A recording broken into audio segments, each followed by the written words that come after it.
त्वमेव साक्षात् श्री विघ्ननाशाय साक्षात् श्री आदिशक्ति माता श्री निर्मला देव्यै नमो नमः।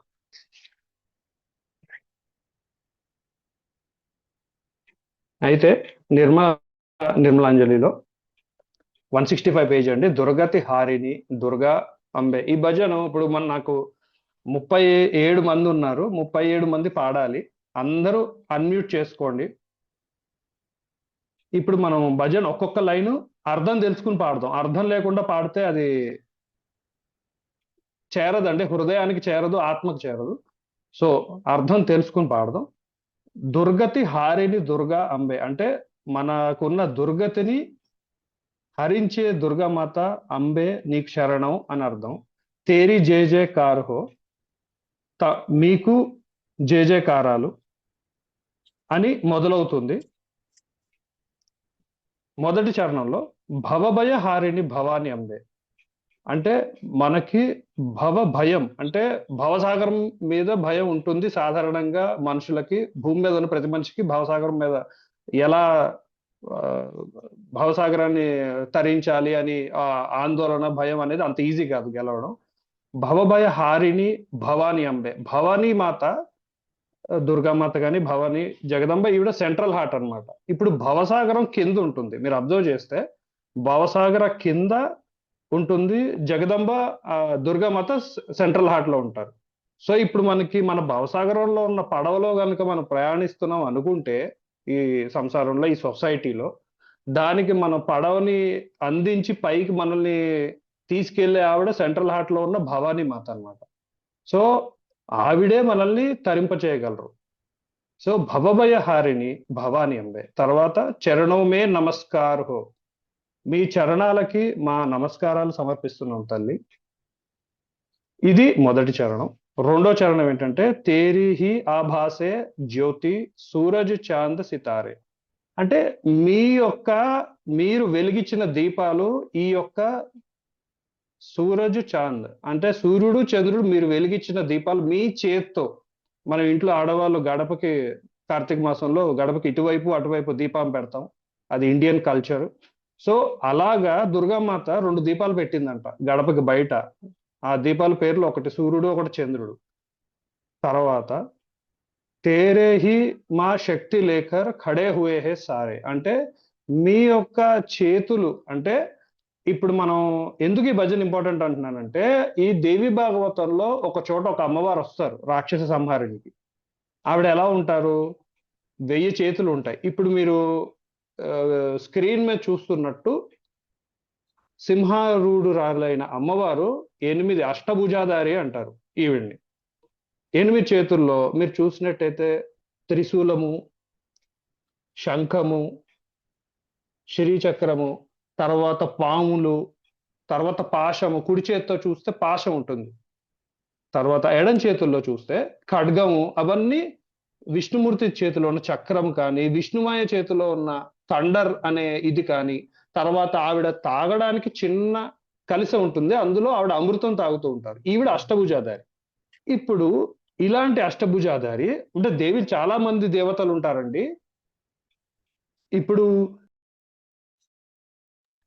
కొన్ని కన్ఫ్యూజన్స్ ఉంటాయి. యాక్చువల్లీ ఇది ముందర మనం క్లారిఫై చేసుకోవాలి. ఇప్పుడు దుర్గామాత ఎవరు, జగదంబ ఎవరు, సరే భవానీ మాత ఎవరు, తర్వాత లక్ష్మీదేవి ఎవరు, పార్వతీదేవి ఎవరు, ఇంతమంది ఉన్నారు. వీళ్ళంతా ఎవరు అంటే వీళ్ళు అందరూ ఒక ఆదిశక్తి యొక్క ప్రతిరూపాలు. వీళ్ళ నంబర్ ఎంత అంటే కౌమారి, కౌశికి, తర్వాత శాంభవి, ఇలా చాలా మంది దేవతలు ఉన్నారనమాట.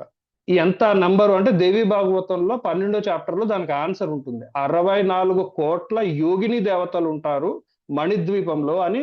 వాళ్ళు ఏ ఏ ఆయుధాలు ధరిస్తారు, ఏ ఆయుధాలు దేవి ఏ సందర్భాల్లో శివుడికి ఇచ్చింది, ఏ ఆయుధం ఏ దేవి ఎలా విష్ణుమూర్తికి చక్రం ఇచ్చారో అదంతా దేవి భాగవతంలో ఉంటుందన్నమాట. సో అందుకని ఇక్కడ ఈ లైన్కి వస్తే తేరే హి మా శక్తి లేకర్ ఖడే హుయే హే సారే అంటే ఈ 1000 చేతులు ఉన్న ఒక దేవత ఉంటారు, ఒక అమ్మవారు. ఆవిడ ఏంటంటే 1000 చేతులు, 1000 తలలు, 1000 పాదాలుతో పాటు ఉన్న ఉగ్ర రూపంలో ఒక యుద్ధ భూమిలో దిగుతారనమాట. ఫస్ట్ అది చూసిన వెంటనే సగం మంది ఆవిడ ఆహ్, అరిచిన అరుపుకి సగం మంది చచ్చిపోతారు. ఆవిడని చూసి ఇంకో సగం మంది చచ్చిపోతారు. సో, భక్తులకి ఫస్ట్ ప్రిపేర్ చేయాలి. ఆ అమ్మవార్లు చాలా మంది రూపాలుంటారు. మనకి ఏ అమ్మవారు కరెక్టో ఆవిడ మన దగ్గరికొచ్చి మనల్ని కరుణిస్తా ఉంటారు అని మనకు ఒక బేసిక్ మనకి బ్యాక్‌గ్రౌండ్ క్రియేట్ చేయాలి భజన్స్‌తో అన్నమాట. సో, అందుకని 'తేరే హీ మాँ శక్తి లేకర్ ఖడే హుए हैं సారే' అంటే ఈ ప్రపంచంలో ఉన్న ప్రతి ఇటుక మీద ఇటుక కట్టి, ప్రతి కట్టడము, ప్రతి వస్తువు నిలబడింది. కదిలే భూమి మీద కదలకుండా నిలబడింది. అంటే ప్రతి క్షణం అంటే ఎంతమందికి టెక్నికాలిటీస్ తెలుసో నాకు తెలీదండి. మన భూమి ఇప్పుడు మనం కూర్చున్న భూమి ప్రతి సెకండు ఎన్ని కిలోమీటర్లు తిరుగుతోందో మీకు ఐడియా ఉందా? ఎంత స్పీడ్‌తో తిరుగుతోందో? టెక్నికల్లీ చెప్పాలంటే 8, 9 కిలోమీటర్ల స్పీడ్‌తో ప్రతి సెకండ్ తిరుగుతుంది. సో, అది తనంతట తాను భూమి తిరుగుతూ సూర్యుడి చుట్టూ తిరుగుతుందని మనకి తెలుసు. కానీ తిరిగే Right. ఇప్పుడు మనకి ఆహ్, అడ్మిన్ గారు kindly mute everybody. I should not get any disturbance while talking. Kindly so, ఇప్పుడేంటంటే ఈ కదిలే ఇప్పుడు మనకి ఫర్ ఎగ్జాంపుల్ చాలా మందికి కార్లుంటాయి. చాలా మందికి బైకులుంటాయండి. బైకుల మీద ట్రావెల్ చేయడం, కార్ల మీద వెళ్ళడం అందరికీ పరిచయం. సో, ఇప్పుడు మనం ఏవైనా వస్తువు ఫర్ ఎగ్జాంపుల్ కలశం కానీ, మాతాజీకి మనం ఏమైనా పట్టుకెళ్తుంటే కారులో గుంతల్లో ఎంత కష్టం తీసుకెళ్ళడం. అంత ఈజీయా? నీళ్లు ఒలక్కుండా కలశంలో నీళ్లు కానీ, గ్లాస్‌లో నీళ్లు గానీ, లేదంటే దీపంలో ఉన్న నూనె మన సెంటర్‌కి తీసుకెళ్ళాలంటే ఎంత కష్టం నూనె ఒలక్కుండా. మరి చిన్న కారులో చిన్న స్పీడ్‌లో మనం వెళ్తుంటేనే అంత కష్టం అంటే, సకల బ్రహ్మాండాలు ఈ భూమి ఒక్కటే తిరగట్లేదండి. భూమి 8 కిలోమీటర్లు, 10 కిలోమీటర్లు, 12 కిలోమీటర్ల స్పీడ్‌తో సంథింగ్ తిరుగుతోంది. ఒక క్షణానికి. ఓకే. ఇలాగ 14 భువనాలు తిరుగుతున్నాయి.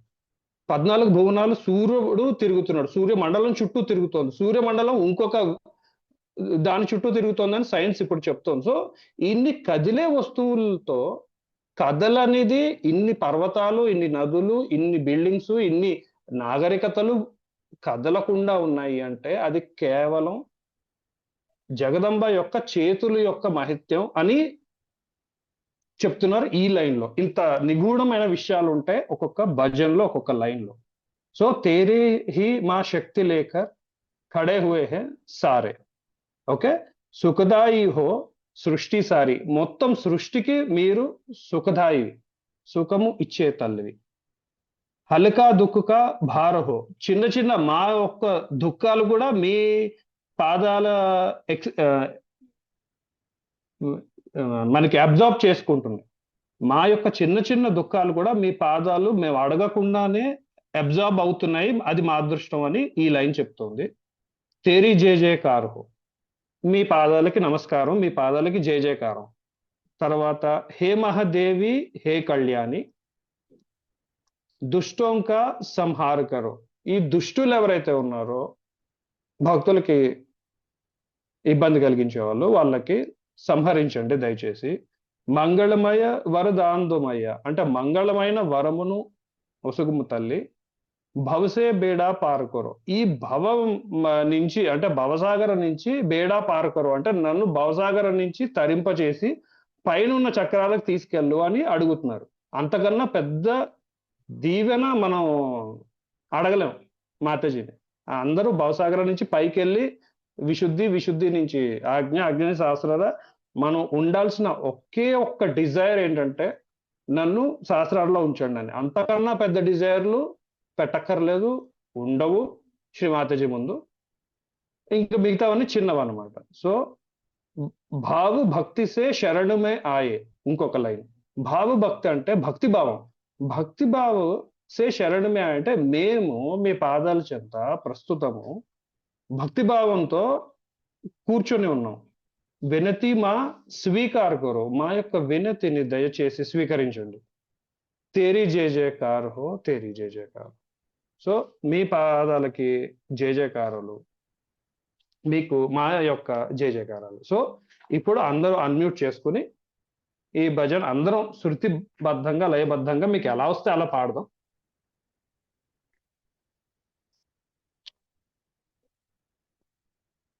మనం పాడి వెంటనే శ్రీమద్ దేవి భాగవతానికి ఎంటర్ అవుతామండి.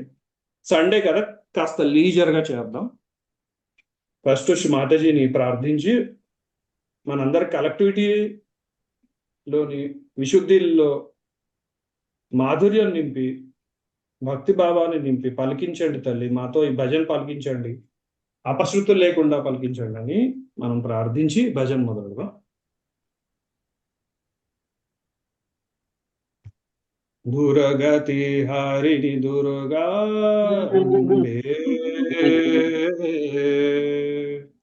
దురగతి హారిణి దుర్గా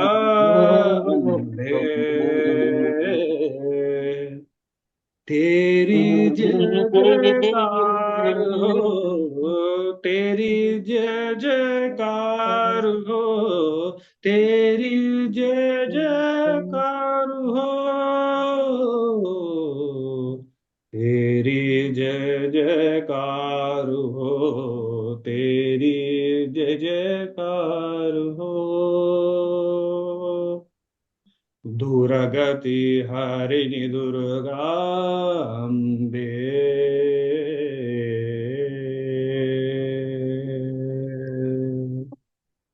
भव भय हारिणि भवाम्बे चरणों में नमस्कार हो, तेरी चरणों में नमस्कार हो.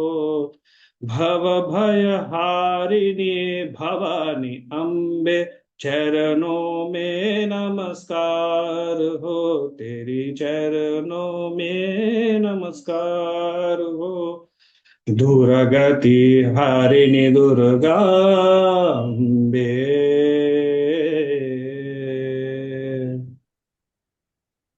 तेरे ही आभा से ज्योति सूरज चांद सितारे, तेरे ही मां शक्ति लेकर खड़े हुए हैं सारे, मां खड़े हुए हैं सारे. सुखदाई हो सृष्टि सारी, सुखदाई हो सृष्टि सारी, हल्का दुख का भार हो, तेरी जय जयकार हो, तेरी जय जयकार हो, तेरी जय जयकार हो माँ, तेरी जय जयकार हो. हे महादेवी हे कल्याणी, हे महादेवी हे कल्याणी, दुष्टों का संहार करो, मंगलमय वरदान दो मैया, भव से बेड़ा पार करो माँ, भव से बेड़ा पार करो. भाव भक्ति से शरण में आए, भाव भक्ति से शरण में आए, विनती माँ स्वीकार करो, विनती माँ स्वीकार करो, तेरी जय जयकार हो, तेरी जय जयकार हो माँ, तेरी जय जयकार हो माँ, तेरी जय जयकार हो. दुर्गति हारिणि दुर्गाम्बे, दुर्गति हारिणि दुर्गा अम्बे, तेरी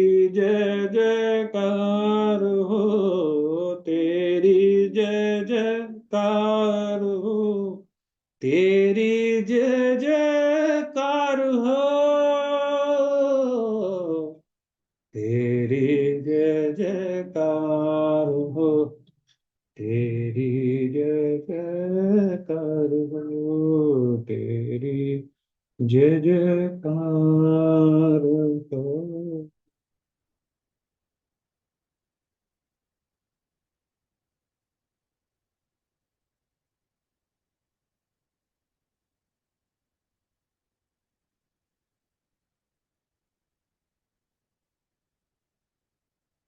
జయసుమతి అందరూ పాడమని చెప్పాను, నేను ఒక్కడిని పాడాను, ఎవరు రాలేదు కోరస్ లోకి. ఒక్కో లైన్ యశోమాతాజీ రెండు. వచ్చారమ్మా, అది కరెక్ట్ గా రావటం లేదు, ఆహా అందుకని అన్మిట్. ఆహా ఓకే. అంటే కోరస్ లో వస్తారు అంటే రెండు రెండు సార్లు ప్రతి లైన్ పాడాను. అదే పాడమన్నప్పుడేమో 39 మంది ఉన్నారు, పాట అయిపోయేసరికి 28 మంది అంటే అందరినీ పాడమని బయటికి వెళ్ళిపోయారేమో. సో మనకి భజన్స్ పాడాలండి. భజన్స్ పాడకపోతే ఏమవుతుందంటే విశుద్ధి, మన భక్తి వైబ్రేషన్స్ రూపంలో బయటికి రావాలి, కొత్త వైబ్రేషన్స్ మనకి రావాలి అంటే శృతిలో పాడాలి. ఒకవేళ శృతిలో పాడడం అవ్వట్లేదు కొంతమందికి అంటే ఏం చేయాలంటే ఆ, అల్లాహ్ అక్బర్ చెప్పుకోవాలి. డైలీ అల్లాహ్ అక్బర్ రెండు విశుద్ధి ఫింగర్స్ రెండు చేతుల్లో పెట్టుకుని గట్టిగా అల్లాహు అక్బర్ అని 16 సార్లు లెక్క పెట్టుకుని చెప్తే ఏమవుతుందంటే గొంతులో 16 పెటల్స్ ఉంటాయి, ఆ 16 బీజ మంత్రాలు ఉంటాయి. అవి అందులో ఏ దోషాలు ఉన్నా ఈ అల్లాహ్ అక్బర్ మంత్రం 16 సార్లు చెప్పడం వల్ల పోతుంది. అదే ఇతర ఇబ్బందులు బాగా థ్రోట్ రిలేటెడ్ ఇష్యూస్ ఉంటే 4-5 సార్లు కూడా చెప్పుకోవచ్చు అల్లాహ్ అక్బర్. ఆ, పొద్దున్న మధ్యాహ్నం సాయంత్రం అలా చెప్పుకోవచ్చు. అప్పుడు ఏమవుతుందంటే కొన్ని రోజులకి ఆ, శృతిబద్ధంగా శ్రావ్యంగా మనం పాడతాం. ఎందుకంటే మనం ఎందుకు ఇప్పుడు పాడిచ్చానంటే ఒక విషయం ఉందండి, అందులో కూడా నాది చిన్న స్వార్థం ఉంది, అందరూ అర్థం చేసుకోవాలి. ఇప్పుడు మనం ఆ, ఓకే, మన అదృష్టవశాత్తు మనం ఏ జన్మలో ఏ పుణ్యం చేసుకున్నామో దేవి భాగవతం మొదలెడుతున్నాం, అది కూడా శ్రీ మాతాజీ పాదాల చెంత మనం వీలైనంత చెప్పుకుంటున్నాం. కానీ ఇప్పుడు రేపు పొద్దున్న కొన్ని రోజుల తర్వాత శ్రీ మాతాజీ ముందుకు మనం వెళ్తాం. ఈ శరీరం ఇక్కడ శాశ్వతం కాదు, ఈ ప్రపంచం శాశ్వతం కాదు. మనం శరీరంతో శ్రీ మాతాజీకి మన ఆత్మతో శ్రీ మాతాజీని చేరుకున్నప్పుడు అప్పుడు శ్రీ మాతాజీ ఏమైనా అడిగితే ఇప్పుడు 64 కళలండి. పలానా పలానా శ్రీధర్ నువ్వు ఒక భజన పాడమ్మా అంటే నేను పాడాలి కదా. 64 కళల్లో ఆ, నాట్యకళ ఉంది, తర్వాత మృదంగ విన్యాసం ఉంది. సో 64 కళల్లో చాలా కళలు మనకు వచ్చినా రాకపోయినా అట్లీస్ట్ 1-2 కళలు తీసుకెళ్ళి మనం మాతాజీకి మొహం చూపించాలి కదా. అందుకని అందరం భజన్స్ నేర్చుకోవాలండి, పాడాలి ఇంట్లో. పాడితే కానీ లెఫ్ట్ సైడ్ లో భక్తి డెవలప్ కాదు. సో శ్రీ మాతాజీ ఏమంటారంటే మీరు సహస్రాల వరకు అయితే నేను తీసుకెళ్ళిపోయాను అని అంటారు శ్రీ మాతాజీ, కానీ సహస్రాల దాటాలంటే మీకు ఒక ఇన్స్ట్రుమెంట్ రావాలి, లేదంటే సంగీతం మీద గ్రిప్ ఉండాలి అని. సంగీతం అనేది ఒకరు రాసింది భజను, ఎవరు రాశారు ఈ భజను, ఎప్పుడు రాశారు ఈ భజను, ఇలాంటి తర్కాల్లోకి వెళ్ళొద్దండి. అలా బయట మనకి హిందుస్థానీ కానీ క్లాసికల్ కర్ణాటక కానీ లేదంటే ఇతర భజనలు వాళ్ళు ఏం చేస్తారంటే భజనలా చూస్తారు. మనం అలా చూడకూడదు. సహజోగులు ఏంటంటే ఇప్పుడు హనుమాన్ చాలీసా ఉంది, గణేశాదర్శిష ఉంది, ఈ వీటికి కూడా ఏంటంటే రాగయుక్తంగా ఉన్నాయి, నార్మల్ గా కూడా ఉన్నాయి. మనం నార్మల్ గా చెప్పుకోవచ్చు. అయితే రాగయుక్తంగా ఇప్పుడు మనం పాడిన పాట ఇంపార్టెంట్ అన్నమాట. ఇప్పుడు ఏ రాగానికి ఏ చక్ర ఓపెన్ అవుతుంది అనేది అంత డీటెయిల్స్ మనకి ప్రస్తుతానికి అక్కర్లేదు. సో ఇప్పుడు మనకి ఇవి ఖచ్చితంగా మాతాజీ ఒక ఇన్స్ట్రుమెంట్ నేర్చుకోమని చెప్పారు. తబలా కానీ మృదంగం కానీ ఏదో సహజ ఫ్లూట్ కానీ సితార్ కానీ వీణ కానీ చాలా ఇన్స్ట్రుమెంట్స్ ఉన్నాయి. ఆ ఇన్స్ట్రుమెంట్స్ ఇవేవి ఇన్స్ట్రుమెంట్స్ మనకి అంటే 50 ఏళ్ళు దాటిపోయారు, 60 ఏళ్ళు దాటిపోయారు, ఇంక ఇన్స్ట్రుమెంట్స్ కష్టం అనుకుంటే అట్లీస్ట్ సంగీతం మన గొంతుతో పాడేది భజనలు రోజుకి మనం భజనలు పాడాల్సిందే. అప్పుడు ఏమవుతుందంటే మనకి తెలియకుండానే భజన్స్ లో ఉన్న అమ్మవారి మీద మనకి తెలియకుండా ప్రీతి ఏర్పడుతుంది. ఆ ప్రీతి మనం ఒక్క భజన పాడామనుకోండి, మనకి మాతాజీ పాదాల మీద ఉన్న ఇష్టం 24 గంటలు ఉంటుంది.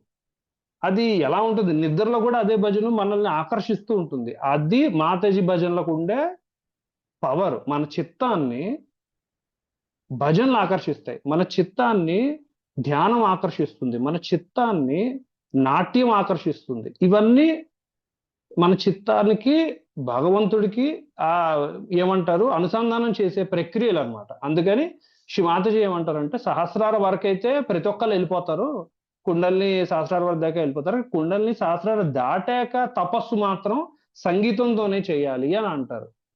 అందుకే సహజోగులు, పాత సహజోగులు అందరూ మాతాజీ ముందర భజన్స్ పాడేవారు, డాన్స్ చేసేవారు. నాట్య ప్రియ అని శ్రీ మాతాజీ యొక్క నామం అయితే నాట్యప్రియ.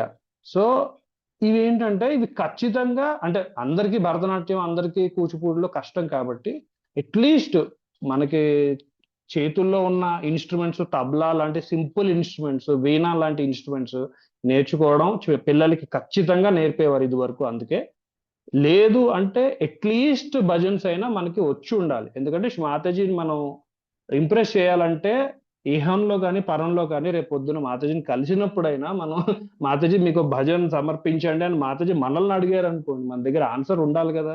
ఏమంటే నాకు గొంతు బాగాలేదండి, నేను ఫలానా అండి, నాకు శృతి రాదండి, నాకు రాదండి అని చెప్పలేం కదా మాతాజీ ముందు. మాతాజీకి కొన్ని అడిగినప్పుడు మనం కొన్ని ప్రిపేర్ అయ్యి హోంవర్క్ చేసుకుని మాతాజీ ముందరికి వెళ్ళాలి. ఇది నా విన్నపము. సో శ్రీ మాతాజీకి నమస్కరించుకుంటూ దేవి భాగవతంలోకి ఎంటర్ అవుదాం. ఫస్ట్ మొన్న మనం ఫ్రైడే చెప్పుకున్నది ఒకసారి సింహావలోకనం చేసుకుందాం. వేదవ్యాసుల వారు దేవి భాగవతాన్ని రచించారు. 18 పురాణాలని రచించింది వేదవ్యాసుల వారే. అయితే ఇందులో ఏమేమి ఉన్నాయి అని మటుక్కే మనం చెప్పుకుంటున్నాం. ఎక్కడైతే నిగూఢంగా మనం వినాలి, ఎక్కడైతే పూర్తిగా మనం చెప్పుకోవాలి అన్న చోట మనం ఖచ్చితంగా చెప్పుకుందాం. లైన్ బై లైన్ మనం డిస్కస్ చేసుకుందాం. అయితే దేవి భాగవత ఇంట్రొడక్షన్ లో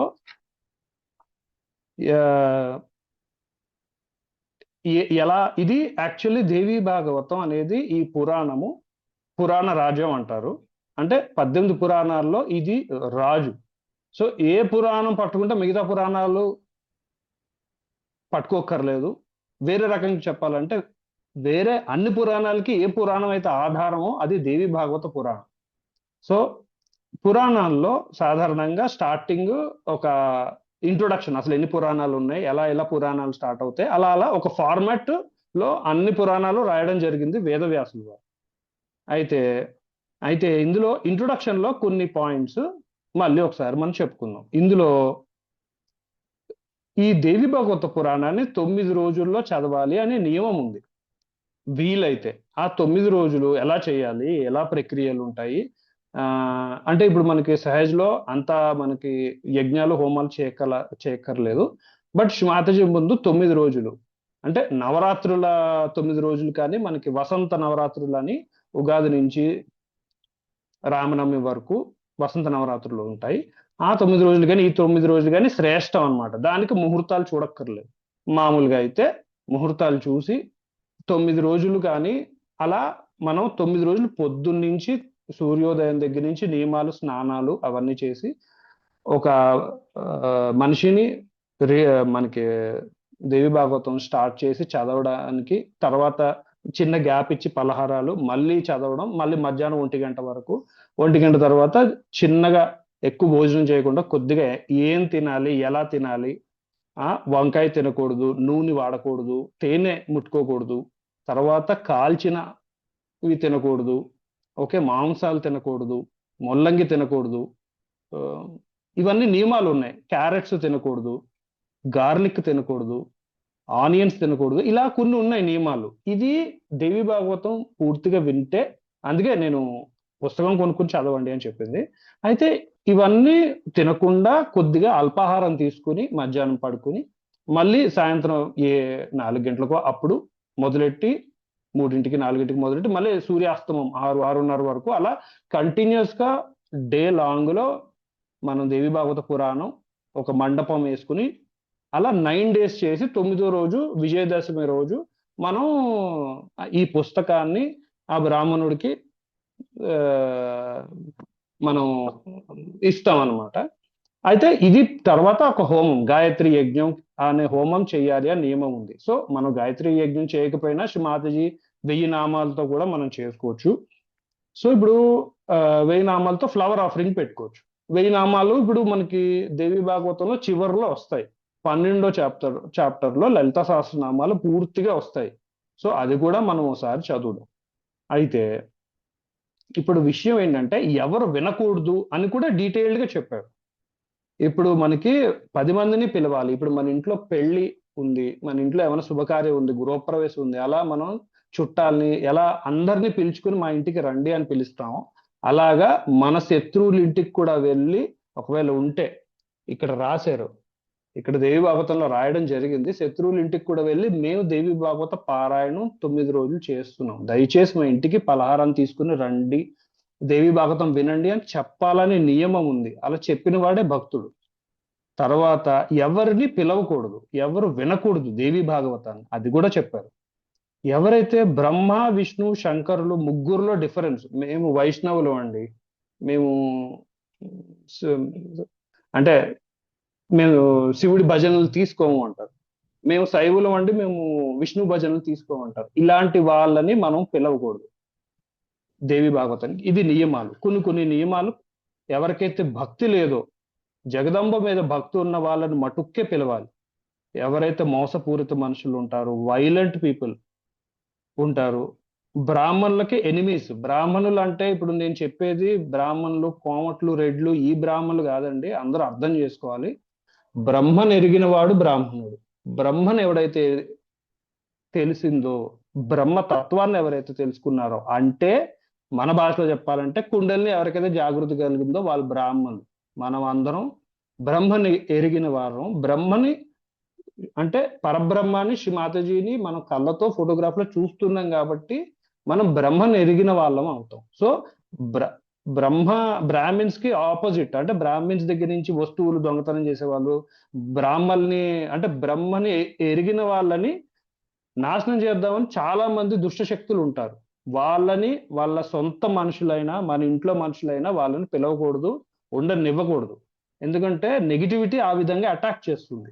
దేవి భాగవత పఠనాన్ని నెగిటివిటీ అటాక్ చేయడానికి చాలా ఆస్కారం ఉంటాయి. ఏథిస్ట్స్ అంటే భగవంతుడు లేడు అని వాదించే వాళ్ళని అసలు వాళ్ళ మొహం కూడా చూడొద్దు అన్నారు. ఇప్పుడు భగవంతుడు లేడు, సృష్టి దానంతరం అదే వచ్చింది, దానంతరం అదే పోతుందని పిచ్చివాగుడు వాగే వాళ్ళు, వేదాన్ని నమ్మని వాళ్ళు చాలా మంది ఉన్నారు. అది ఒక ఫ్యాషన్ అయిపోయింది ఇప్పుడున్న సొసైటీలో. శ్రీ ఇది దేవి భాగవతంలో ఏం చెప్తారంటే, అలాగా ఏ, భగవంతుడిని నమ్మని వాళ్ళ మొహం పొద్దున్నే గనక చూస్తే వాళ్ళ పాపాలు సగం పాపాలు మనకు వస్తాయని అన్నారు. అందుకే పూర్వకాలంలో 100-200 ఏళ్ల క్రితం చూస్తే పొద్దున్నే అందరూ ధ్యానంలో ఉండి గుళ్ళకే వెళ్తారు, కానీ ఎవరు పడితే వాళ్ళతో మాట్లాడరు పొద్దున్న. అంటే మధ్యాహ్నం వరకు, మధ్యాహ్నం సాయంత్రం ఏమైనా బిజినెస్లు చూసుకుంటారు, కానీ పొద్దున్న మటుకు సాత్వికంగా ఉండడానికి ప్రయత్నిస్తారు. ఎందుకంటే దేవి భాగవతం చదివిన వాళ్ళంతా. దేవి భాగవతమే కాదు, శివ పురాణంలోనూ అదే ఉంది, విష్ణు పురాణంలోనూ అదే ఉంది, ఇంచుమించు మార్కండేయ పురాణంలో కూడా అదే ఉంది. ఎవరైతే అబద్ధాలు, చీట్స్, రాబర్స్ ఎవరైతే ఉంటారో వాళ్ళ ముఖం పొద్దున్నే చూస్తే వాళ్ళ పాపాలు మనకు అంటుకుంటాయని ఉంది. మనం ఎంత మెడిటేషన్లు చేసినా ఆ పాపాలు పోవు. తర్వాత ఎవరైతే మోసపూరిత మనుషులు ఉంటారో, తర్వాత భగవంతుడి డబ్బులు ఎవరైతే భగవంతుడు ఇంతకు ముందు చెప్పాలంటే గుడి మాన్యం కానీ, భగవంతుడు చర్చి డబ్బులు కానీ, లేదంటే ఇతర మతాలు భగవంతుడి దగ్గర నుంచి కలెక్ట్ చేసుకున్న డబ్బుని కనుక ₹1 ముట్టుకున్న ఆ వ్యక్తిని వంశాన్ని శపించడం జరుగుతుంది అని ఉంది దేవి భాగవతంలో. తర్వాత కామ క్రోధ లోభ మోహ మద మాత్సర్యాలు ఎవరికైతే ఉంటాయో వాళ్ళని నిర్దాక్షణ్యంగా దేవి భాగవత పఠనం నుంచి పక్కకి జరపాలి అని ఉంది ఇక్కడ. సో ఇక్కడ రాసి పెట్టుంది. సో ఈ దేవి భాగవతం వినేటప్పుడు నేల మీద కూర్చోవడం ఉత్తమం అని కూడా రాసి పెట్టుంది. సత్యం పలకాలి అని రాసి పెట్టుంది. తర్వాత ఈ నియమాలు పాటించకపోతే, ఈ నియమాలు నేను ఎందుకు చెప్తున్నానంటే పట్టి దయచేసి అర్థం చేసుకోండి. ఈ నియమాలు మనం క్యాజువల్ గా తీసుకున్నాం అనుకోండి, కొద్దిగా ఇబ్బందులకి లోనయ్యే అవకాశాలు ఉంటాయి. ఇప్పుడు ఈ నియమాల్లో పూర్తిగా మన అవగాహన, మనకి ఈ నియమాలన్నీ శరీరానికి, మానసుకి నియమం ఏంటంటే శ్రీ మాతాజీ పాదం.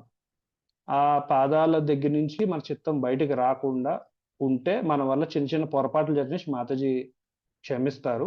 దానికేమి గాబరా పడక్కర్లేదు. తర్వాత భోజనం ఎలా చేయాలి ఆ నియమాలు అవన్నీ ఉన్నాయి. అయితే విష్ణు సహస్రనామము, గాయత్రి సహస్రనామము ఇవన్నీ తీసుకుంటూ దేవి భాగవతం చదివితే మంచి ఫలితాలుంటాయి అనుంది. తర్వాత ఎపిడమిక్స్. ఎపిడమిక్స్ లైక్ అంటే ఇప్పుడు మనకి అవాంతరాలు, ప్రపంచం నాశనం అయ్యే ఇప్పుడు కలరా గానీ, ప్లేగ్ కానీ, ఇప్పుడు మనకు రీసెంట్‌గా వచ్చిన కరోనా గానీ, అర్త్‌క్వేక్స్ కానీ, ఇవన్నీ నియమం ఏంటంటే శ్రీ దేవి భాగవతంలో ఒక లైను, లేదంటే ఒక మంత్రం, లేదంటే దేవి చరిత్ర ఏదో ఒకటి గుర్తు తెచ్చుకుని మనం అది నాలుక మీదకొచ్చి వెళ్ళవేసామంటే అక్కడికక్కడ అవి ఆగుతాయి అని నియమం ఇక్కడ. మనకి ఏ విధంగా అయితే నియమం పెట్టారో, మనం ఏదైతే వంకాయ తినకూడదు, తర్వాత నూనెతో చేసినవి తినకూడదు, పప్పు తినకూడదు, తేనె తినకూడదు, సంథింగ్ సంథింగ్ అవన్నీ చెప్పారు కదా! అయన్నీ మనుషులకి, మనకి అంటే మనం దేవి భాగవతం చదివే వాళ్ళకి నియమాలు. అదే నియమం ప్రకృతికి కూడా ఉంది.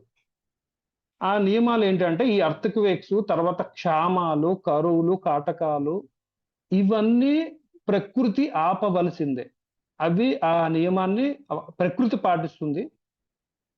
అవి ఖచ్చితంగా పాటిస్తాయి. తర్వాత ఈవిల్ స్పిరిట్స్ ఎవరైతే చనిపోయిన ఆత్మలుంటారో అవి కూడా భక్తులని ఇబ్బంది పెట్టకూడదు. గాబ్లిన్స్ పిశాచాలు, మాల్వోలెంట్ బీయింగ్స్ చనిపోయినా కూడా శరీరంతో తిరిగే వాళ్ళు ఉంటారు. వీటన్నిటి గురించి దేవి భాగవతంలో ఉంది. అండ్ ఇది మనకు కొత్త కూడా కాదు. మనం దేవి కవచం తీసుకుంటాం. దేవి కవచం ఎండింగ్‌లో ఇవన్నీ వస్తాయన్నమాట. సో వీటిలన్నిటిని మన కవచం కాపాడుతుంది అని ఉంటుంది. సో మనకందరికీ తెలిసిన సబ్జెక్టే. సో ఈ హాఫ్ శ్లోకం ఆదిశక్తి నోటమ్మట వచ్చిన ఒక హాఫ్ శ్లోకం అన్నమాట. ఆ హాఫ్ శ్లోకం ఆహ్, పూర్తిగా దేవి భాగవతం కింద రాశారు శ్రీ వ్యాసుల వారు. అయితే ఇప్పుడు మనం last time chapter 1, chapter 2 discuss చేసాం. ఓకే. చాప్టర్ 1, చాప్టర్ 2లో బేసిక్స్ మనం మాట్లాడుకున్నాం.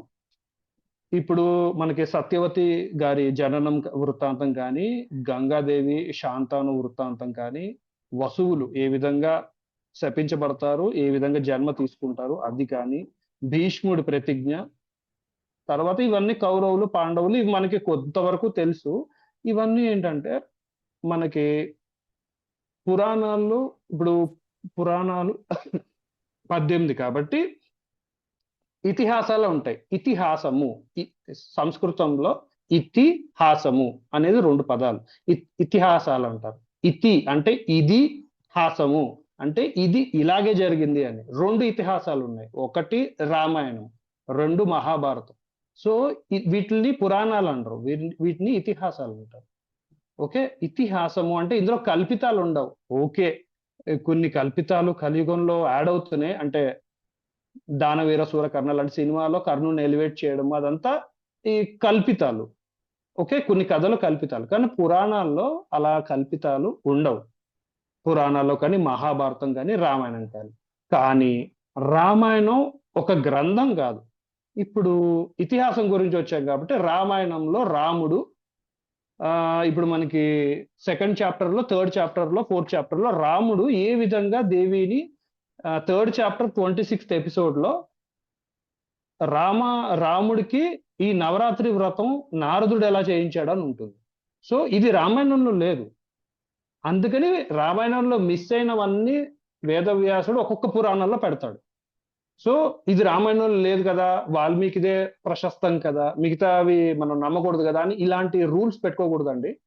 సో ఏ విధంగా నవరాత్రి వ్రతం చేసిన వెంటనే సీతాదేవి దొరికింది అనేది మనకి 26, 27, 28 ఎపిసోడ్స్‌లో చాప్టర్ 3లో చెప్తారు. సో ఏ విధంగా యుద్ధాన్ని ఈ నవరాత్రి దేవి భాగవతం విని శ్రీరాముడు ఏ విధంగా యుద్ధం గెలిచాడు అనే విషయం కూడా ఉంటుంది. ఓకే. అయితే రామాయణంలో ఇంకొన్ని విషయాలు ఉండవు. అది పద్మ పురాణంలో రామాయణం ఎలా మొదలవుతుంది అది కూడా ఉంటుంది. తర్వాత స్కాంద పురాణంలో రామాయణం గురించి ఉంటుంది. మార్కండేయ పురాణంలో రామాయణ ప్రస్తావన ఉంటుంది. అన్ని చోట్ల ప్రతి పురాణంలో రామాయణ ప్రస్తావన ఉంటుంది, మహాభారత ప్రస్తావన ఉంటుంది. మహాభారతం ఇప్పుడు మనం ఇందాక మొదలెట్టింది సెకండ్ చాప్టర్ లో ఏ విధంగా అయితే పాండవులు అవన్నీ వాటి గురించి చెప్పాము, అలాగే రామాయణం గురించి ఏ పురాణము రామాయణంలో జరిగిన మనకి తెలియని విషయాలు. రామాయణం మనకి సాధారణంగా ఇండియన్స్ కి రామాయణం మహాభారతం తెలుస్తుంది, బట్ తెలియని విషయాలు పురాణం ద్వారా తెలుసుకుంటారు అని శ్రీ వ్యాసుల వారు ఈ విధంగా రాశారు. ఇప్పుడు మనం నాకు పర్సనలీ నేను యాజ్ అ సైజోగి దేవి భాగవతం రికార్డింగ్ చేయడానికి ఒక కారణం ఉందండి. ఆ కారణం ఏంటంటే ఈ మూడో చాప్టర్ ఇప్పుడు చదివి వినిపిస్తాను. ఇది ఏంటంటే మూడో చాప్టర్లో ఫస్ట్ ఏ ఉంటుందో మనం తెలుసుకుందాం. ఈ మూడవ చాప్టర్లో నేను లాస్ట్ టైం చెప్పినట్టు ఆదిశక్తి ఎవరు, నేను ఎవరు, నేను ఎలా పుట్టానో బ్రహ్మదేవుడు చెప్తాడనమాట.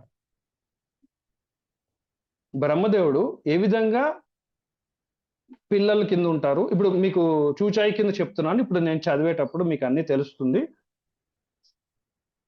ఇప్పుడు బ్రహ్మదేవుడు నారదుడికి చెప్తాడనమాట అసలు ఆదిశక్తి ఎవరు, ఆదిశక్తి మహామాయ ఏ విధంగా ఆవిడ ఎలా పుట్టారు అంటే బ్రహ్మదేవుడు అంటాడు అది నాకు తెలియని విషయం, నేను ఎలా పుట్టానో నీకు చెప్తాను. బ్రహ్మదేవుడు విష్ణువు మహేశ్వరుడు చిన్నపిల్లలుగా వటపత్రలో పడుకుని ఉన్న విష్ణుమూర్తి ఎలా పుట్టాడు, ఎందుకు పుట్టాడు, తర్వాత ఏం జరిగింది, తర్వాత వాళ్ళని ఒక దేవి వచ్చి పుష్పక విమానంలో తీసుకెళ్తున్నప్పుడు ఏమేం జరిగింది, తర్వాత పుష్పక విమానం ఎక్కిన శివుడు విష్ణువు బ్రహ్మ వెంటనే యువకులు పెద్దవాళ్ళు ఎలా అయ్యారు, తర్వాత లోపల ఉన్న దేవి శ్రీదేవి ఆవిడ పేరు, ఆ శ్రీదేవి ఎవరు, ఆ పుష్పక విమానం వెళ్తున్నప్పుడు అప్పటికి ఇంకా భూమి సృష్టించలేదండి. ఇక్కడ మనం కొద్దిగా సైంటిఫిక్ గా వీ హ్యావ్ టు అనలైజ్. ఎలా ఉంటుందంటే పురాణంలో ఈ కాన్స్టలేషన్స్ అంటే ఈ స్టార్స్ ప్రతి నక్షత్రంలో ఒక భూమండలం ఉంటుందండి. ఇది చిన్న బేసిక్స్ సైంటిఫిక్ గా. సో ఇప్పుడు మనం ఉంటున్న ఈ సోలార్ సిస్టంలో ఈ నవగ్రహాల్లో జరిగిన కథని ఈ దేవి భాగవతంలో మనం వింటున్నాం. అయితే అప్పటికి ఇంకా అసలు ఈ భూమి పుట్టలేదు, నవగ్రహాలు పుట్టలేదు. అప్పుడు బ్రహ్మ విష్ణువు శివుడు ఒక వటపత్రం మీద పుట్టి ఈ విధంగా ఆదిశక్తి పిలిస్తే ఆదిశక్తి మన సూపర్ సోనిక్ ప్లేన్ అంటారు, పుష్పక విమానం, దాన్ని పంపించి వస్తున్నప్పుడు ఏం జరిగాయి అంటే ఇవి మనం గుర్తుపెట్టుకోవాలి. మనం ఏ మాతాజీ ముందర కూర్చుంటున్నాము అనే దానికి రిఫరెన్స్ ఇవి గుర్తుపెట్టుకోవాలి. బ్రహ్మదేవుడు వెళ్ళేటప్పుడు ఏం జరుగుతుందంటే, అంటే ఇప్పుడు నేను చూచాయి కింద చెప్తున్నా, ఇప్పుడు మీకు చదవడం మళ్ళీ మొదటి నుంచి మొదలెడతాం. ఇక్కడ ఏం జరుగుతుందో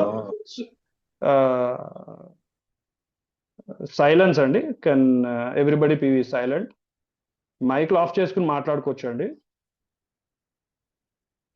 సో ఇప్పుడు చూచాయి కింద చెప్తున్నాను, శ్రీ బ్రహ్మదేవుడు బ్రహ్మ విష్ణు శివులు ఆ సూపర్ సోనిక్ ప్లేన్ లో ట్రావెల్ చేస్తున్నప్పుడు అప్పటికి భూమి లేదు, వేరే భూమండలానికి వెళ్ళి వేరే కైలాసంలో ఆగుతారు. అప్పుడు శివుడు శివతాండవం చేస్తూ ఉంటాడు. శివతాండవం చేసేటప్పుడు మనకి కార్తికేయుడు గణేశుడు కూడా శివతాండవం చేస్తూ ఉంటారు శివుడితో పాటు.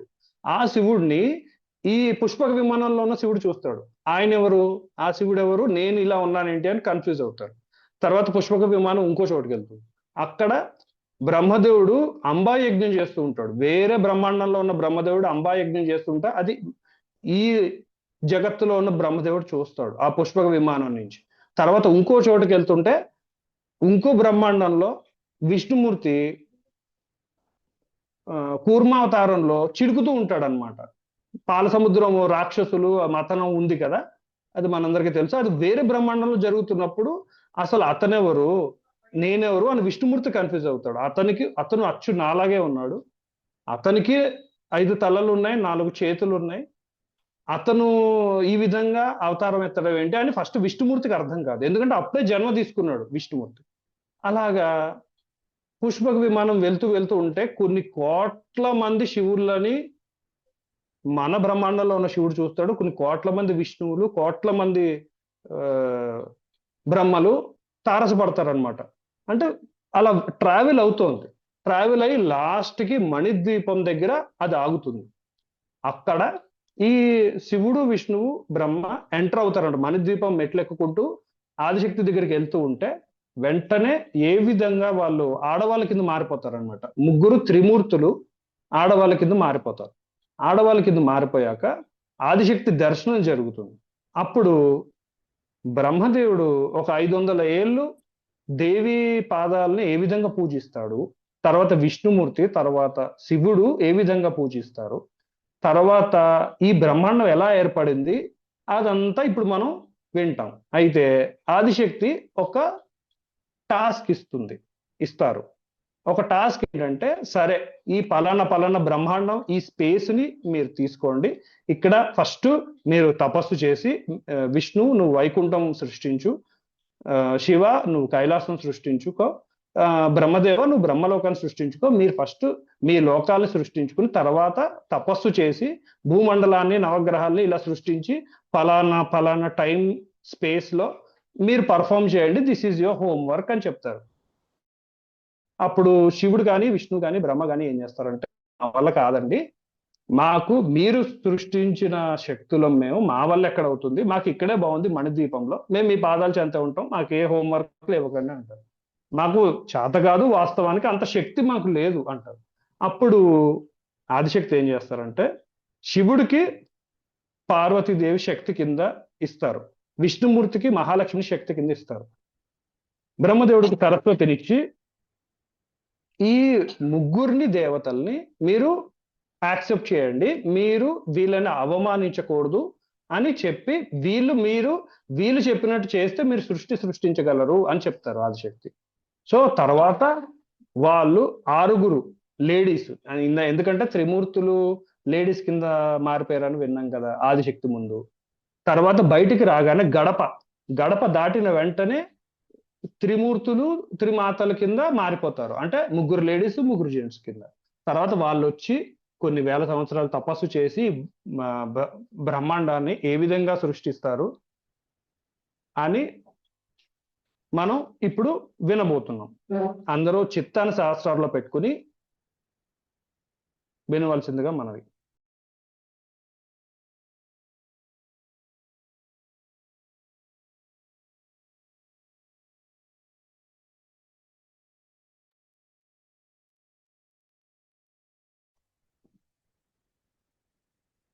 జై శ్రీ మాతాజీ అండి. తృతీయ స్కందము. జనమేజయుడి మనస్సుకి కావలసిన ఉపశమనం కలిగింది. దేవి యజ్ఞం ఎలా చేయాలో ఏమిటో వివరంగా తెలుసుకోవాలనుకున్నాడు. వ్యాసుణ్ణి అడిగాడు. వ్యాస మహర్షి, దేవి యజ్ఞం అన్నావు, అది ఏమిటి, ఎలా చేయాలి, నియమాలు ఏమిటి, ఫలం ఏమిటి, ఇవన్నీ సవిస్తరంగా చెప్పు. నువ్వు సర్వజ్ఞుడివి కనుక నాకున్న మిగతా సందేహములను కూడా నీ ముందు ఉంచుతున్నాను. పనిలో పనిగా వాటిని కూడా తీర్చు. బ్రహ్మ విష్ణు మహేశ్వరులు త్రిమూర్తులని సృష్టి స్థితి లయ కారకులని విన్నాను. వారు సగుణుల నిర్గుణుల, స్వతంత్రుల అస్వతంత్రుల, ముసలితనము మరణము వంటి ప్రాణి ధర్మాలు, త్రివిధ దుఃఖాలు వారికి ఉన్నాయా లేక సచ్చిదానంద స్వరూపుల, వినాలి అనే కుతూహలంగా ఉంది. అలాగే అష్టదిక్పాలకులు ఇంద్రాదులు ఉన్నారని వింటున్నాం. వాళ్ళ కథ ఏమిటి, పుట్టుక ఏమిటి, కాలవసులా కాదా, నిద్ర మెలకువ హర్షము శోకము వంటి లక్షణాలు వాళ్లకు ఉన్నాయా, మన శరీరాలాగానే వాళ్ళ దేహాలు సప్త ధాతువులతో ఏర్పడ్డాయా లేక వేరే ద్రవ్యాలతోనా, వారి గుణాలు, వారి ఇంద్రియ శక్తులు, వారి భోగాలు, వారి ఆయుర్దాయాలు, నివాస స్థానాలు, వైభవాలు, ఇవన్నీ తెలుసుకోవాలి అనుకుంటున్నాను. నా జిజ్ఞాస తీర్చు. జనమేజయ, చాలా గడ్డు ప్రశ్న వేశావు. వీటికి సమాధానం చెప్పడం తేలిక ఏమీ కాదు. అయినా నాకు తెలిసినంత మేర చెబుతాను, ఆలకించు. ఒకప్పుడు గంగా తీరంలో నారద మహర్షి దర్శనం అయింది. సాష్టాంగ నమస్కారం చేశాను. ఆ మెత్తటి ఇసుక తిన్నెలపై నన్ను తన సరసన కూర్చోబెట్టుకున్నాడు. కుశల ప్రశ్నలు అయ్యాక నేను నీలాగే కొన్ని ప్రశ్నలు వేశాను. అతి విశాలంగా కనిపిస్తున్న ఈ బ్రహ్మాండానికి కర్త ఎవరు? కారణాలు ఏమిటి? అనిత్యమా నిత్యమా? కర్త లేకుండా కార్యోత్పత్తి జరగదు కనుక కర్త ఉండే ఉండాలి. ఆ కర్త ఎవరు? ఒకరా, పలువురా?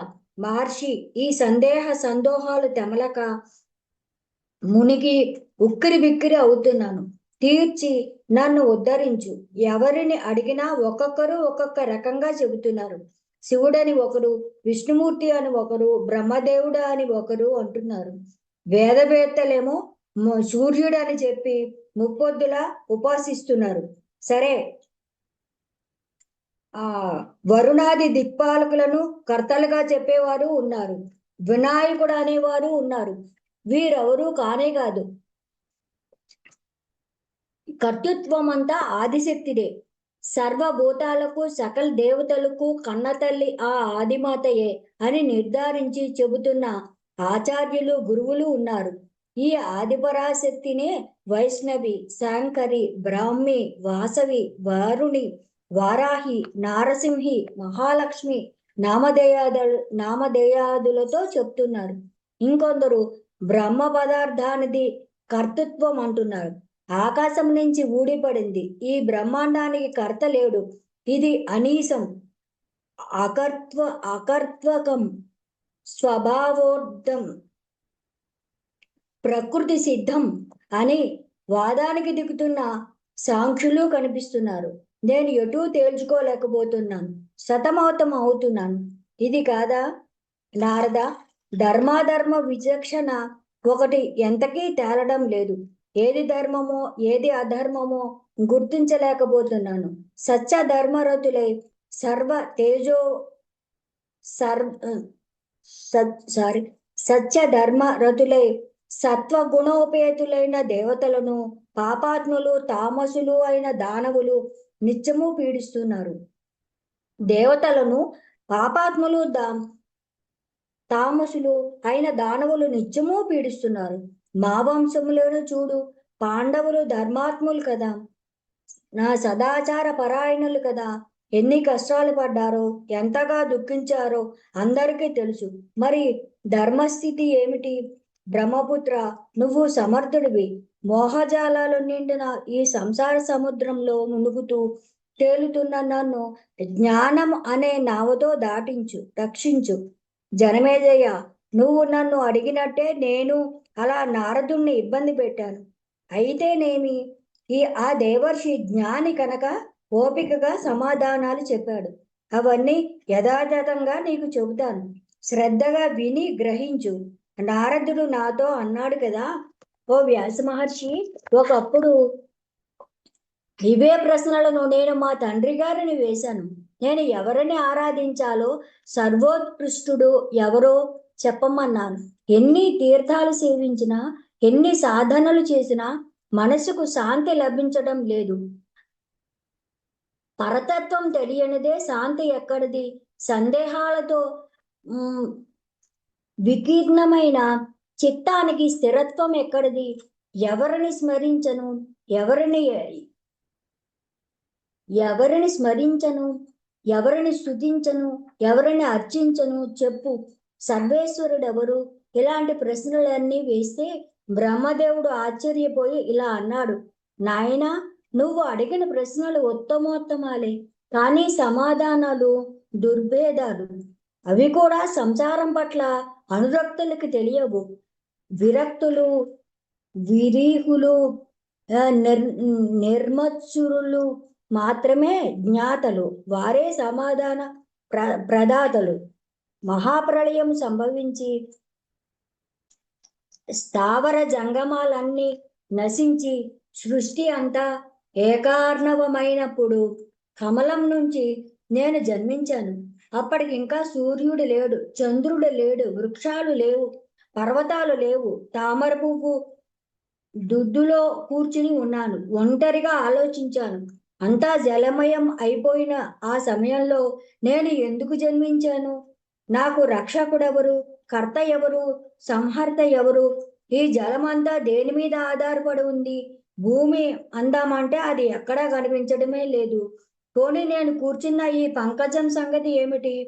యోగారూఢమైన పదం కదా. వ్యుత్పత్తి కుదిరి ఒక అర్థములో స్థిరపడిన పదం. యోగారూఢమైన పదం. మరి బురద ఏది? వెతుకుదాం, దీని మూలం పట్టుకుందాం అనిపించింది. బహుశా అక్కడ భూమి కూడా కనిపించవచ్చు అనిపించింది. నీటిలోకి దిగాను, వెతికాను, వెతికాను, వెతికాను, 1000 సంవత్సరాలు వెతికాను. భూమి లేదు, మొదలు లేదు, ఏదీ లేదు. కానీ ఆకాశం నుంచి తపహ తప తపస్సు చెయ్యి అంటూ అశరీరవాణి ఒకటి వినిపించింది. అలాగేనని పద్మంలో కూర్చుని 1000 ఏళ్ళు తపస్సు చేశాను. అప్పుడు అశరీరవాణి మళ్ళీ వినిపించింది. సృజ అంటే సృష్టించు అంది. ఎవరిని సృష్టించను? ఏమి సృష్టించను? అగమ్య గోచరంగా ఉంది. విమూఢుడనై కూర్చున్నాను. అంతలోకే మధుకైటవులనే రాక్షసులు 2 వచ్చారు. యుద్ధానికి రమ్మంటూ నన్ను భయపెట్టారు. అప్పుడు తామర పువ్వు కాడలో నుంచి కిందకి నీటిలోకి దిగాను. చాలా లోతుగా దిగాను. అక్కడ ఒక అద్భుత పురుషుడు కనిపించాడు. నీలమేఘశ్యాముడు, పీతాంబరుడు, చతుర్భుజుడు, వనమాలి, శేషసాయి, జగన్నాథుడు, శంఖ చక్ర గద పద్మధారి మహావిష్ణువుని దర్శించాను. ఆదిశేషుడి పడగల మీద పడుకొని ఉన్నాడు. యోగ నిద్రలో అవిస్పందుడుగా ఉన్నాడు. ఏమి చేయాలో తోచలేదు. అప్పుడు నిద్రాస్వరూపిణి అయిన దేవిని స్మరించాను, స్తుతించాను. విష్ణుమూర్తి శరీరం నుంచి వెలువడి బయటకు వచ్చి నిద్రాదేవి ఆకాశంలో నిలబడింది. జనార్దనుడు మేల్కొన్నాడు. మధుకైటపులతో 5000 సంవత్సరములు యుద్ధం చేశాడు. తన తొడలను విశాలంగా పెంపొందించి వాటి మీద ఆ రాక్షసులను ఖండించాడు. సరిగ్గా అదే సమయానికి రుద్రుడు వచ్చాడు. ముగ్గురం కలిపి దేవిని స్తుతించాం. జగదంబ సంతోషించింది. పావనమైన కృపా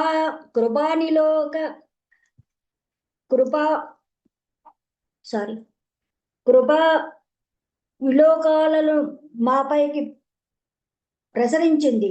అంబ పలికింది, బ్రహ్మ విష్ణు మహేశ్వరులారా, మీ విధులను మీరు జాగరూకులై నిర్వర్తించండి. మధుకైటపులు నిహతులయ్యారు కాబట్టి సుఖంగా గృహాలు నిర్మించుకుని నిర్భయంగా నివసించండి. బ్రహ్మ 4 విధాల సృష్టిని నిర్వహించు మృదువుగా చెప్పింది. సుకుమారంగా ఆజ్ఞాపించింది. విన్నాను. అప్పుడు అన్నాను కదా, అంబా, అశక్తులం ప్రజలను ఎలా సృష్టించగలం? ఎక్కడా నేల కనిపించడం లేదు, అంతటా జలమే. నీ ఆజ్ఞను నెరవేర్చేది ఎలాగా? పంచభూతాలు లేవు, ఇంద్రియాలు లేవు, పంచ తన్మాత్రలు లేవు, నీరు తప్ప ఏమీ లేదా, ఎలాగా అన్నాం. మా మాటలకు జగదంబ చిన్నగా నవ్వింది. అంతలోకే ఒక శుభ విమానం ఆకాశం నుంచి వేగంగా వచ్చి ఆగింది. త్రిమూర్తులారా, మీకు అద్భుతం చూపిస్తాను, రండి, విమానం ఎక్కండి అని ఆజ్ఞాపించింది. ఓం అని మేము ముగ్గురము అద్రేహించాం. ఓం అనేది అంగీకార సూచకం, అలాగే అనడానికి పర్యాయ పదం. అది రత్నాలంకారకృతమైన దివ్య విమానం. ముత్యాల దండలు వేలాడుతున్నాయి. దేవమందిరం లాగా ఉంది. చిరుగంటల చప్పుడు ఇంపుగా వినపడుతోంది. ముగ్గురం నిస్సంకగా కూర్చున్నాం. జగన్మాత స్వశక్తితో మళ్ళీ ఆకాశంలోకి నడిపించింది. విమానం వేగంగా దూసుకుపోతోంది. ఒక ప్రదేశంలోకి వెళ్లేసరికి ఆశ్చర్యం వేసింది. అక్కడ నీళ్లు కనపడలేదు. ఫలభరితాదులైన వృక్షాలు, కోకిల కళా కూజితాలు, రమణీయమైన ఉద్యానవనాలు, పర్వతాలు, పచ్చిక నేల, నదులు, స్త్రీ పురుషులు, రకరకాల మృగాలు, వాపి కోప తటాక పల్వలాలు, సెలయేరులు అన్నీ అద్భుతంగా కన్నుల పండుగగా కనపడుతున్నాయి. విమానం వెడుతోంది. ఎట్ట ఎదుట సుందర నగరం, దివ్య ప్రాకారం, బారులు తీర్చిన బంగారు లోగిళ్ళలో యజ్ఞశాలలు. ఆ పట్టణాన్ని చూస్తూనే గుర్తించాం అది స్వర్గమని. ఎవరు నిర్మించారో కదా ఇంత ఇంత అద్భుతంగా అనుకున్నాం. ఇంకొంచెం ముందుకు చూపు సారించాం. దివ్య తేజ సంపన్నుడై వేటతో వినోదిస్తున్న ఒక భూపాలుడు కనిపించాడు. మరుక్షణంలో విమానం మరొక దిశకు నడిచింది. అక్కడ నందనవనం కనిపించింది. అందులో గొమగొమలాడిపోతోంది పారిజాత వృక్షం. దాని నీడలో 4 దంతాల ఐరావతం. వనమంతటా అప్సరసలు గుంపులు గుంపులుగా క్రీడిస్తున్నారు. నృత్య సంగీతాలు కోలాహలంగా సాగుతున్నాయి. గంధర్వులు, యక్షులు, విద్యాధరులు వందలు ఆ మందార వనంలో ఆడుతున్నారు, పాడుతున్నారు, ఆనందిస్తున్నారు. పౌలోమి సహితుడైన దేవేంద్రుడు అక్కడే వినోదిస్తున్నాడు. యమ, కుబేర, వరుణాది, అగ్ని, సూర్య దేవతలు కనిపించారు. సంతోషించాం. త్రినిష్టాసాన్ని చూసి త్రిమూర్తులం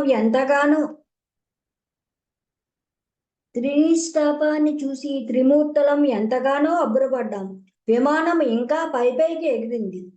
మునుముందుకు సాగింది. బ్రహ్మలోకం చేరుకుంది. అక్కడ మరొక బ్రహ్మను చూసి శివకేశవులు విస్తుపోయారు. బ్రహ్మసభలో సకల వేదాలు, సకల శాస్త్రాలు సాకారంగా దర్శనమిచ్చాయి. సాగర నది, పర్వతాది దేవతలు అక్కడే ఉన్నారు. ఈ చతుర్ముఖుడు అచ్చం నీలాగే ఉన్నాడు.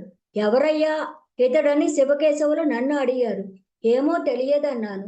నేనెవరిని, ఈయన ఎవరు, నాకు ఈ భ్రమ ఏమిటి? అంతా అగమ్య గోచరం. మరుక్షణంలో విమానం కైలాస శిఖరం మీద ఉంది. అక్కడ అంతటా ప్రమధులు, యక్షులు కిటకిటలాడుతున్నారు. మందారవనాల్లో కీర, కోకిల మంజునాదాలు మారుమ్రోగుతున్నాయి. వీణ, మృదంగ నినాదాలు ముడుతున్నాయి. అంతలోకే వృషభారూఢుడైన త్రిలోచనుడు శంభుడు భవనం నుంచి ఈవలికి వచ్చాడు. 5 ముఖాలతో, 10 చేతులతో, సిగలో నెలవంకతో, మొలక పులితోలుతో, కండువాగా భుజాలపై ఏనుగు తోలుతో, గజానన షడాననులు అంగరక్షకులుగా విరాజమానుడై విచ్చేశాడు. నందీశ్వరుడు మొదలైన ప్రమదులు జయ జయధ్వానాలతో వెంట నడుస్తున్నారు. నారద, ఈ మరో శంకరుని చూసి నేను మా తండ్రి విస్మయులమయ్యాం. మరుక్షణంలో విమానం వాయువేగంతో కదిలి వైకుంఠం చేరుకుంది. ఊహకందని ఐశ్వర్యంతో వైకుంఠం వెలిగిపోతోంది. విష్ణుమూర్తి ఈసారి మరీ విస్మయం చెందాడు. ఆ వైకుంఠంలో అతసీ కుసుమ సంకాసుడై, పీతాంబరధరుడై, చతుర్భుజుడు గరుత్మంతునిపై కనిపించాడు. లక్ష్మీదేవి వింజామరులు వీస్తోంది. గాలి తరంగాలకు చతుర్భుజుడి ఆభరణాలు మెల్లగా కదులుతున్నాయి. శివుడు నేను చకితులమయ్యాం. ముగ్గురం ఒకరి ముఖాలు ఒకరు చూసుకుంటూ కూర్చున్నాం. విమానం వెడుతూనే ఉంది. క్షీరసముద్రం వచ్చింది. తెల్లటి కెరటాలు నురుగులు కక్కుతూ లేచి పడుతున్నాయి. హోరు చెవులకు సోకుతోంది. ఆ సముద్ర మధ్యంలో ఒక ద్వీపం. మందార, పారిజాతాది దివ్య వృక్షాలు దట్టంగా అలుముకొని ఉన్నాయి. చిత్ర విచిత్రాలైన రణాలు అంటే తివాసీలు పరిచి ఉన్నాయి. ముత్యాల దండలు వేలాడుతున్నాయి. పూల దండలకు లెక్కే లేదు. అశోక వకుళ వృక్షాలు, మొగలి పొదలు, సంపెంగ పొదలు పరిమళాలను వెదజల్లుతున్నాయి. కోకిల కోతలు, తుమ్మెదల జుంకారాలు శృతిపక్వంగా వినపడుతున్నాయి. ఆ ద్వీపంలో ఒక పర్యంకం ఉంది. అది శివాకారంలో ఉంది. అంతటా రత్నాలు పొదిగి ఉన్నాయి. విమానం నుంచి చూస్తుంటే ఒక ఇంద్రచాపం అక్కడ విసిరినట్లు అనిపించింది. కానీ కాదు. ఆ పర్యాంకానికి హరివిల్లు అలంకరించబడి ఉంది. దాని మీద ఒక వరాంగన కూర్చుని ఉంది. ఆ శ్రీమూర్తి ఎర్రని వస్త్రములు ధరించి ఎర్రని పూలమాలలు వేసుకుని ఉంది. ఎర్ర చందనం పులుముకుంది. కన్నులు ఎర్రగా విశాలంగా ఉన్నాయి. పెదవులు ఎరుపు కోటి మెరుపులు ఒక చోట గుమిగూడి నిలిచినట్లు భాసిస్తోంది. మా కండులు మిరుమిట్లు గొలిపాయి. సూర్యబింబంలా ఉంది. వరద అవయ హస్తాలు కాక తక్కిన రెండింట పాశాంకుశాలు ధరించింది. ఇంతకు ముందెప్పుడు చూసి ఎరగము ఆ దివ్య సుందరమూర్తిని. చిరునవ్వులు చిందిస్తూ కూర్చుంది. హ్రీంకారాన్ని జపిస్తున్న పక్షి బృందాలు సేవిస్తున్నాయి.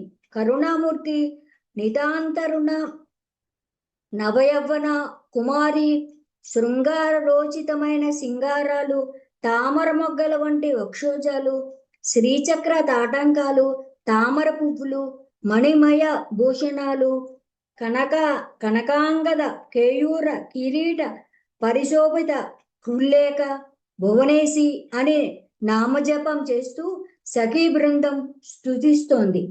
ఆ అనంగ కుసుమాది దేవకన్యలు ఆమెను పరివేషించి ఉన్నారు. షట్కోణ యంత్రరాజం మీద కూర్చుని కనిపించింది. మేము ముగ్గురం నివ్వెరపోయాం. బొమ్మల్లా నిలబడ్డాం. కన్నులు అప్పగించి చూస్తున్నాం. అప్సరస కాదు, గంధర్వాంగన కాదు, దేవతా వనిత కాదు. ఇంతకీ ఈ కాంత ఎవరు? పేరు ఏమిటి? ఇక్కడ ఎందుకు ఉంది? ఇవి అన్నీ మాలో రేగుతున్న సందేహాలు. సహస్ర నయన, సహస్రకర, సహస్ర వదన విష్ణుమూర్తి తనకున్న విజ్ఞానంతో ఒక నిశ్చయానికి వచ్చాడు. విమానంలో మాతో పాటున్న అంబతో అన్నాడు, ఈవిడ మాకందరికీ కారణభూతురాలైన మహాదేవి, మహావిద్య, మహామాయ, పూర్ణ ప్రకృతి, అవ్యయ, నాశనము లేనిది, తరగనది, మార్పు లేనిది, యోగ గమ్య, అల్పబుద్ధులకు దురుజ్జేయ, ఇచ్చారూపిణి, నిత్యానిత్య స్వరూపిణి, అల్పభాగ్యులకు దురారాధ్య దేవి, విశ్వేశ్వరి, శివ, వేదగర్భ, విశాలాక్షి, ఆది మహేశ్వరి. ప్రళయకాలంలో సకల విశ్వాన్ని ఉపసంహరించి ఆమె ఒక్కదే ఒంటరిగా క్రీడిస్తుంది. సర్వ జీవకోటి చిహ్నాలను తన శరీరంలో విలీనం చేసుకుంటుంది. తానే క్రీడిస్తుంది. సర్వ బీజమయ్యి ఇరువైపులా కోటాను కోట్ల విభూతులు విరాజిల్లుతున్నాయి. సఖీ బృంద రూపంలో పరిచర్యలు చేస్తున్నాయి. బ్రహ్మ, శంకర దర్శించండి, మనం ధన్యులం, మనం కృతకృత్యులం, సాక్షాత్తు దర్శించగలుగుతున్నాం. వేల సంవత్సరాలుగా మనం చేస్తున్న తపస్సులకు ఫలం ఇది. లేకపోతే మనకు ఈ దేవి దివ్య దర్శనం ఎలా సమకూరుతుంది? అసంభవం. మహాదాతలకు, మహా తపస్సులకు, మహాయోగులకు, మహావిరక్తులకే తప్ప సంసారానురక్తులకు దేవీ దర్శనం లభించదు. ఈవిడ మూల ప్రకృతి, సదా పురుష సంగత. పరమాత్మకు బ్రహ్మాండం చూపిస్తుంది. బ్రహ్మాండము, దేవతలు సమస్తము దృశ్యమైతే ఈవిడ ద్రష్ట. నేను కాని, లక్ష్మి కాని, దేవతలు కాని, దేవతా వనితలు కాని ఈమెలో లక్షాంశానికి కూడా సాటిరాము. విధించి ఈవేళ ప్రళయ సముద్రంలో నన్ను పసివాణి చేసి ఉయ్యాల లూపిన మహాదేవి ఈమెయే. వటపత్రంలో శయనించి కాలి బొటన వేలని చీకుతూ బాల్య క్రీడలతో వినోదిస్తున్న నాకు జోలలు పాడి ఉయ్యాల లూపిన ఆదిపరాశక్తి నిశ్చయముగా ఈవిడే. ఈవిడ దర్శనంతో జ్ఞానం కలిగింది. పూర్వానుభవము గుర్తుకు వచ్చింది. మన కన్నతల్లి ఈమెయే. నారద, మా అందరిలో విష్ణుమూర్తి ముందుగా జగన్మాతను గుర్తుపట్టాడు. నిర్భయంగా సన్నిధికి వెడదాం, సాష్టాంగ పడదాం, పాదాల చెంత నిలిచి స్తుతిద్దాం. పరిచారకులు గనక మనల్ని లోపలికి వెళ్ళనివ్వకపోతే గుమ్మంలోనే నిలబడి స్తుతిద్దాం, నడవండి అన్నాడు. సరే అన్నాం, సంబరపడ్డాం. విమానం దిగి త్వరగా ద్వారం చేరుకున్నాం. జంకుతూ నిలబడ్డాం. మహాదేవి చూసింది, చిరునవ్వు విసిరింది. మేము ముగ్గురము స్త్రీలుగా మారిపోయాం. దివ్య సుందర రూపాలతో దివ్యాభరణ భూషితులమైపోయాం.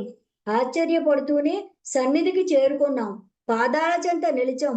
ప్రేమ నిండను చూపులను మాపై ప్రసరింపజేసింది. వినయంగా భక్తి ప్రభుత్తులతో నమస్కరించాం. ఒకరినొకరు వింతగా చూసుకుంటూ నిలబడ్డాం.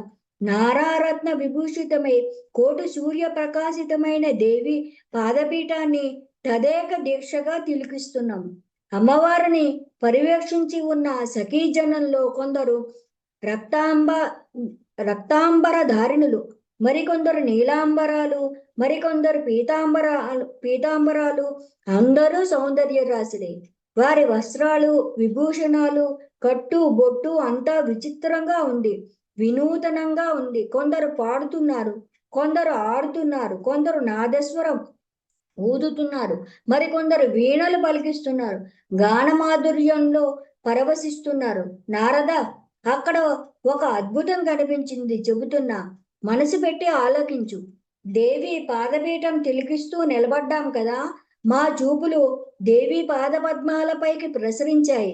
బొటనవేలి గోరు ఒక అద్దంలా తళతళలాడింది. చూద్దుము కదా, స్థాన స్థాన జంగమాత్మకమైన బ్రహ్మాండమంతా ఆ నఖదర్పణంలో కనిపించింది. మేము అష్టదిక్పాలకులు, సూర్యచంద్రులు, నదులు, సముద్రాలు, పర్వతాలు, గంధర్వులు, అప్సరసలు, విశ్వావసు, చిత్రకేతు, శ్వేతకేతు, చిత్రాంగదులు, నారద తుంబురులు, ఊహుహు గంధర్వ గాయకుడు, అశ్విని దేవతలు, అష్టవసువులు, సిద్ధులు, సాధ్యులు, పితృదేవతలు, నాగ కిన్నర కింపురుష యక్ష రాక్షసులు, ఆదిశేషుడు, వైకుంఠ కైలాస బ్రహ్మలోకాలు, ఒకటేమిది సమస్తము ఆ కాలి గోటిలో ప్రత్యక్షమయ్యాయి. నా పుట్టిల్లు పద్మము, దానిలో నేను, శేషసాయి, మధుకైటవులు అందరూ కనిపించారు. ముగ్గురము ఆశ్చర్యపోయాం. ఏమిటి వింత అనుకున్నాం, విశ్వమాతగా విశ్వసించాం. అలా చూస్తుండగానే 100 సంవత్సరాలు గడిచిపోయాయి.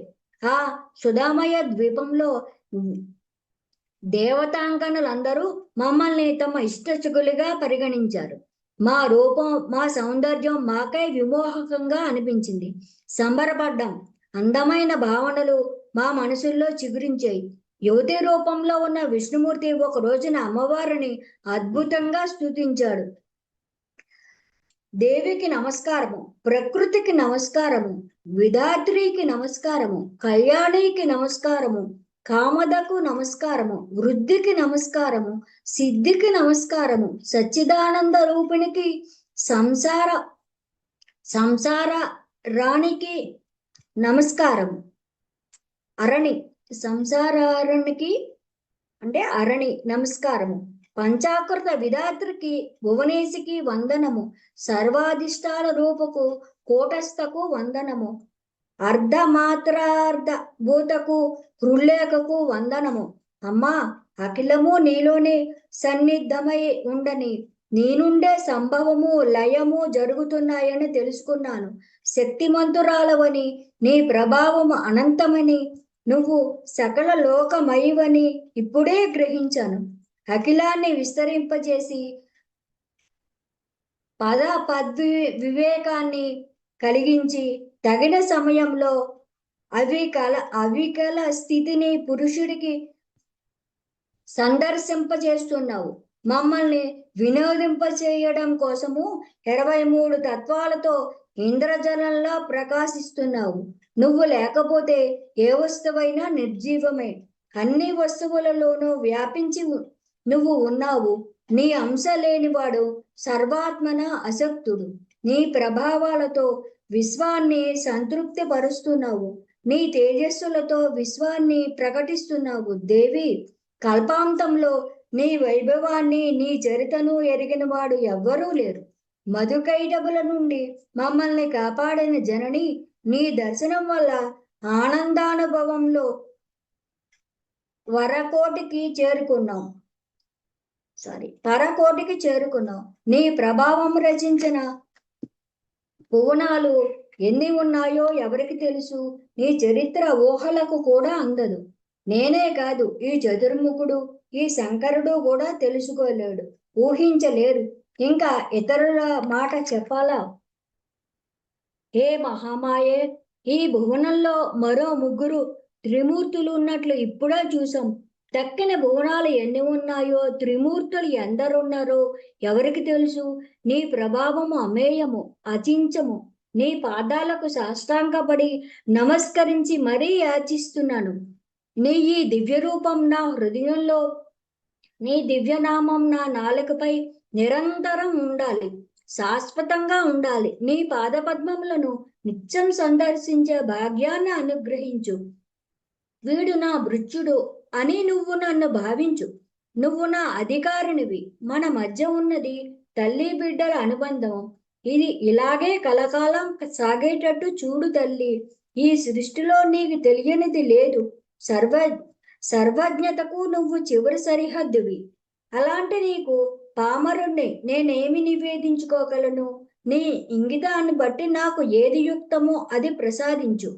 సృష్టి స్థితి లయకారకులు అని మా ముగ్గురికి లోకంలో ప్రసిద్ధి. కానీ సత్యం ఏమిటంటే నీ ఇచ్చ వల్ల మేము ఆ విధులు నిర్వర్తించగలుగుతున్నాం. అంత మాత్రమే. కనిపించే ఈ జగత్తునంతటిని భూమి మోస్తోంది అనడం అబద్ధం. నిజానికి ఆ ఆధార శక్తివి నువ్వే. సూర్యుడు వెలిగేది కూడా నీ ప్రభతోడే. నువ్వు విరాజవు. నీ ప్రభావంతో జన్మించాం కనుక మేము నిశ్చలం కాదు. ఇక దేవేంద్రాదుల మాట చెప్పాలా? నువ్వు మాత్రమే నిత్యవు, సనాతనవు, పురాణ ప్రకృతివి. ఇంతకాలము నేనే ప్రభు, అనాది, అనిహ, ఈశః, విశ్వాత్మక అనుకుంటున్నాను. ఇప్పుడు నీ సన్నిధిలో ఈ మహాపురుషుణ్ణి చూశాక కనువిప్పు కలిగింది. తామసిక ప్రవృత్తి వదిలింది. నువ్వు బుద్ధిమంతులకు బుద్ధివి, శక్తిమంతులకు శక్తివి, కీర్తిమంతులకు కీర్తివి, కాంతిమంతులకు కాంతివి. నువ్వు గాయత్రివి, ప్రథమ వేద కళవు, స్వాహ, స్వధ, భగవతి, శబ్ద, వాచ్యవు, సుగుణవు సగుణవు, అర్ధమాత్రవు. ఈ ప్రపంచాన్ని అంతటినీ మోక్షం కోసమే సృష్టించావు. సముద్రానికి తరంగాల్లాగా ఇవన్నీ నీకు అంశలు. నీలోనే పుడతాయి, నీలోనే భాషిస్తాయి, నీలోనే విలీనమవుతాయి. ఈ రహస్యాన్ని జీవుడు తెలుసుకున్నప్పుడు మాయనంతటినీ నీవే ఉపసంహరిస్తావు. ప్రదర్శన ముగియగానే నటుడు తన ఆహార్యాన్ని తొలగించుకుంటాడు కదా మరి. ఓ మహాదేవి, నువ్వే రక్షకురాలివి. ఈ మోహ జలది నుంచి నన్ను ఉద్ధరించు. రాగాది భావాలను తొలగించి దుఃఖాలు ఉపశమింపజేసి సత్యప్రకాశము కలిగించు. ఓ మహావిద్య, ఓ దేవి, ఓ శివ, ఓ సర్వార్థప్రద, నీ పాదాలకు నమస్కరిస్తున్నాను. జ్ఞాన ప్రకాశాన్ని ప్రసాదించు. నారద, విష్ణుమూర్తి అమ్మవారిని ఇలా స్తోత్రం చేసి విరమించిన తరువాత శివుడు భక్త్యావేశంతో స్తుతికి ఉపక్రమించాడు. సాక్షాత్ శ్రీ ఆదిశక్తి మాతా శ్రీ నిర్మలా దేవ్యై నమో నమః. ఇప్పుడు మనం విన్న స్తోత్రం శ్రీ విష్ణు ఆదిశక్తికి చేసిన స్తోత్రం. మీ దగ్గర ఫ్లవర్స్ కానీ ఏమైనా ఉంటే శ్రీ మాతాజీకి సమర్పించవలసిందిగా ప్రార్థన. ఓ 2 నిమిషాలు విష్ణువు దర్శించింది మనం ఆ స్తోత్రం మీద 10 నిమిషాలు ధ్యానం చేద్దాం.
జయ శ్రీ మాతాజీ.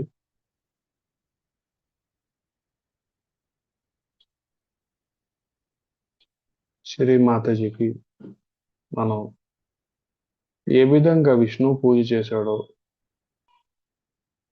అదే విధంగా మన మనసులో మనం కూడా పూజ చేసుకుంటే మనకి శ్రీ ఆదిశక్తి బ్లెస్సింగ్ సంపూర్ణంగా వస్తాయి.